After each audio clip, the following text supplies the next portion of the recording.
Thank you for the time today to be able to talk to everybody about this topic, because I'm going to have to start out by telling you I'm one of those parents who lost a child. So I want to do three things with my talk today. I want to tell you who I am and what I do. I want to talk about the study and why it's so important, particularly to parents and people who are at the grassroots level.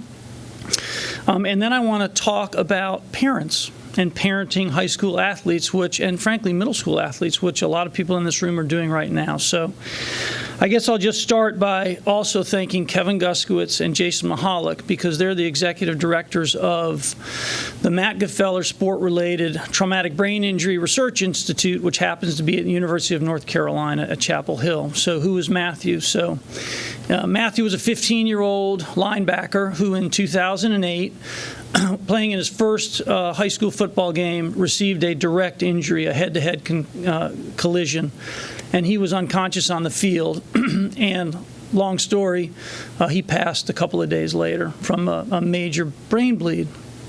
So just date-wise, that's 2008.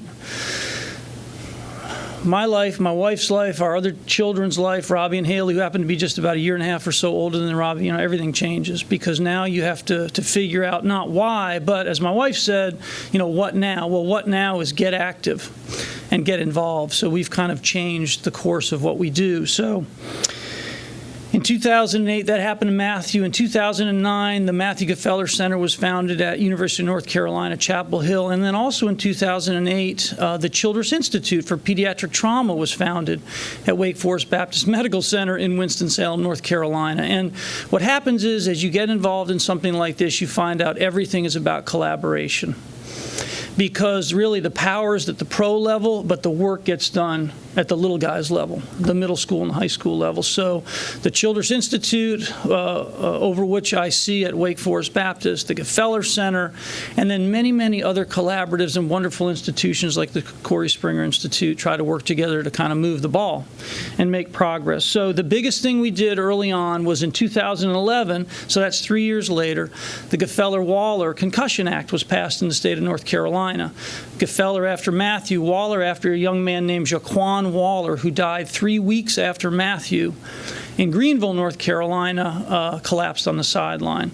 And actually in that year, there were 5 deaths in the state of North Carolina. So I think it was to Doug's point, that really motivated our former governor, Bev Perdue, to get this thing going. And it takes a tribe, and a lot of people got involved, and the act was passed. So that's 2011. We're here in 2017. This wonderful study has come out. I just want to share a couple of thoughts. So the first thing is, it's tremendous progress that all 50 states are engaged, 51 states are engaged, 50 states and the District of Columbia are engaged in this, because when it all started, North Carolina, I think, was the 21st state to enact a law.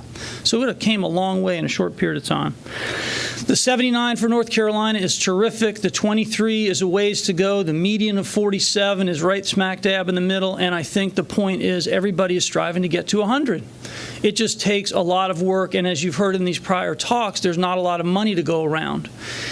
So we have to stick with it and we have to work on it.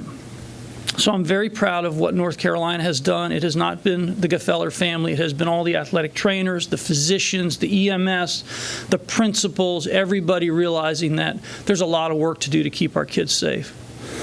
So as I looked at the data, I thought I'd share a couple of thoughts with you. So if I look at mild traumatic brain injury, which is kind of where I live, and you look at that part of the scoring, you see the state of Washington is the #1. Well, that makes a lot of sense. The Zach Lystat law was the first law passed. That was in the state of Washington, and that is leading the way for all of us. Then New Mexico, Vermont, and then, of course, North Carolina. To some points made earlier, there's a lot that can be learned by looking across a state border. If I've got a state that performed well in a certain area, let's go meet with them. Let's find out what they're doing. So the medical advisory groups, the high school athletic associations, the National Athletic Trainer Association, again, it just is going to come down to collaboration and sharing best practices to help each other raise these scores as we go forward. So with that said, just a couple of thoughts about being a parent.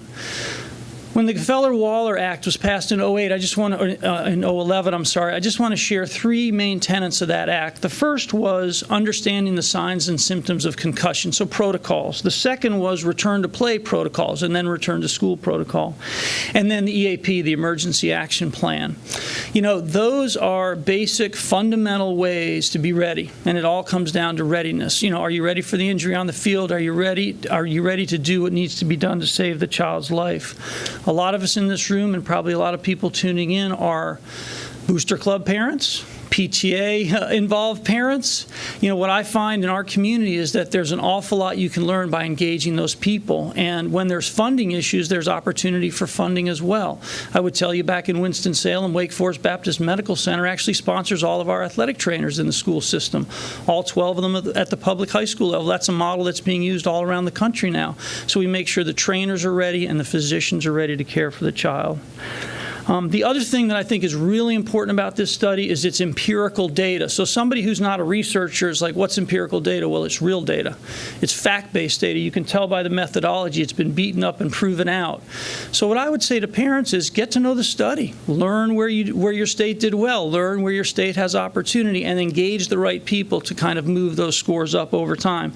Because this is really a benchmarking study for all of us to pay attention to again, help children be safe playing sports.